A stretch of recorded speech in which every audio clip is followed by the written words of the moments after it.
అది రాష్ట్ర ప్రభుత్వానికి ప్రధాన ఆదాయ వనరు శాఖ.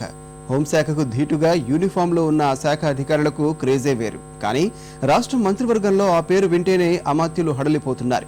సంబంధిత శాఖకు మంత్రిగా వ్యవహరించడం అంటే ఏదో రూపైన వివాదాల్లో చిక్కుకున్నట్లేనని విశ్వసిస్తున్నారు.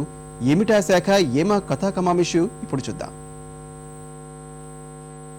ఆబ్కారీ శాఖ అంటేనే మంచి కిక్కున్న శాఖ అనే అభిప్రాయం అందరికీ సహజం. సాధారణ ఊహలకు తగ్గట్లే అందులో పనిచేసే వారికి పేరుకు పేరు, హోదాకు హోదా. పేదోడి కష్టం నుంచి కల్తీకాటు రోదనల వరకు అదే స్థాయిలో ఈ శాఖకు విమర్శలు లేకపోలేదు. ఏది ఎలా ఉన్నా ఆబ్కారీ శాఖకు మంత్రి అంటే వివాదాలు తప్పవని చరిత్ర చెప్తోంది. నాటి బాపిరాజు నుంచి నేటి పార్థసారథి వరకు ఆ శాఖను నిర్వర్తించిన మంత్రులు ఏదో రూపంలో వివాదంలో చిక్కుకోవడం చర్చనీయాంశమవుతోంది. మరి చెన్నారెడ్డి హయాంలో ప్రస్తుత తిరుమల తిరుపతి దేవస్థానం చైర్మన్ కనుమూరి బాపిరాజు ఎక్సైజ్ శాఖ మంత్రిగా వ్యవహరించారు.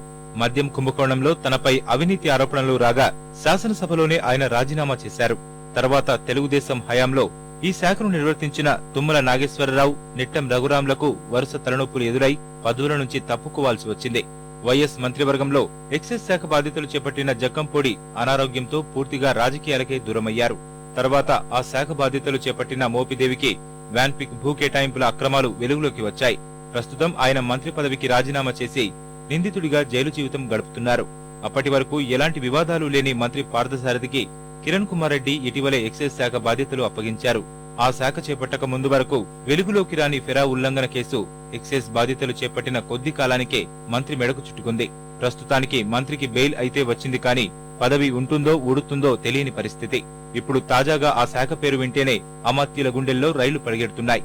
ఇవన్నీ అనుమానాలేనని కొందరు కొట్టిపారేస్తుండగా అసలే సెంటిమెంట్లు ఎక్కువగా ఉండే రాజకీయ వర్గాల్లో మాత్రం ఇది చర్చనీయాంశంగా మారింది.